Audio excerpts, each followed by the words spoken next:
So one of the most despised people in politics is Mitch McConnell. And it looks like Mitch McConnell has an opponent for 2020. But what can we expect from this? Well, let's see. Here's the headline from the Courier Journal. Kentucky makeover. Amy McGrath challenges Mitch McConnell as a pro-Trump Democrat. Now, I feel like this headline might be a little bit of a stretch, but let's read this. All right. Oh, cool. And they're blocking the article. I didn't even see the question. I just hit that.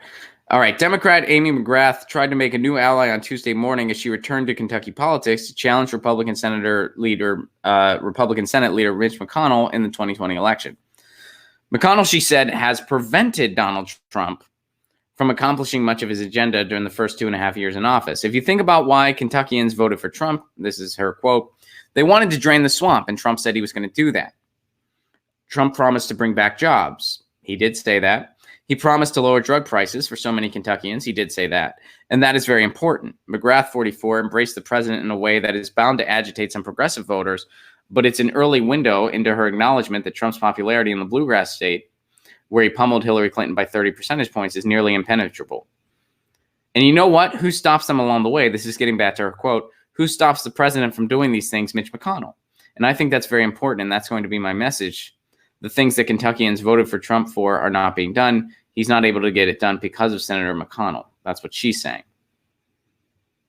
Now, when Trump was elected president, here's what she said. That morning, I woke up like somebody had sucker punched me.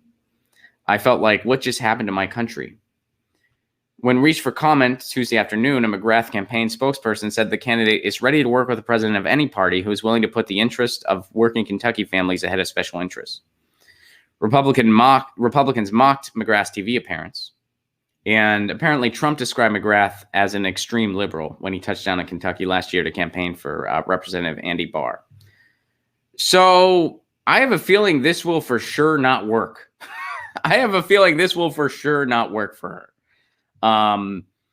If you give somebody the choice between a Republican or a Republican, they're just going to pick the Republican, and also, why not talk about how, hey, Trump made these promises that were good promises, and then he didn't deliver on them? Why try to create this farce fantasy about, oh, well, he didn't deliver on them because of Mitch McConnell? Why even have to go there? Why not just say, hey, Trump made these promises to working class people. He didn't deliver on them. Here's why I'm a better option to deliver those promises. Why wouldn't you just do that? So I think this plan, I don't know if I would go as far as to say she's, quote, pro-Trump. I don't know who she voted for. Maybe she did vote for Trump. But it sounds like based on what she said after he got elected, she didn't vote for him. So I'm assuming she didn't. If you say, hey, the person I voted for won, I feel like I got punched in the gut. I feel horrible. I feel like the way I felt at 9/11. You're not going to say that if the person you voted for won. So I'm assuming she didn't vote for Trump.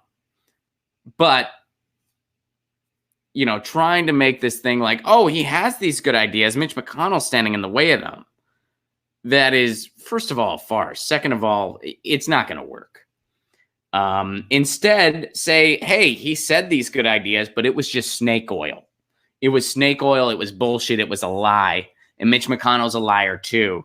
You want people that are actually going to work for people, for working people. Here are my ideas. Here's why all those things that Trump said that you listen to, here's how you actually get those done, and I'm the person to get it done. I do think true populism is connecting in the heartland.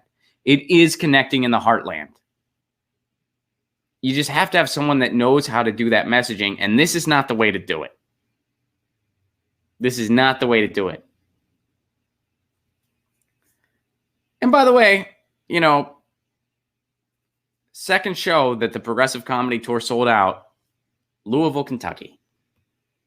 Louisville, Kentucky. So there are progressives in the state of Kentucky. And I do think that true populism does connect in the heartland. I believe that full-heartedly. No pun intended. You just have to have someone get the messaging right. And saying, hey, Trump has these good ideas, so-and-so's the problem. That ain't the way to do it. Get your news on with Ron. Don't you want to know what's going on. We're getting our news on today. Get your news on with Ron. Don't you wanna know what's going on? We're getting our news on today. You can tweet me an article at Ron Placone. We'll go through it together and make it our own. Get your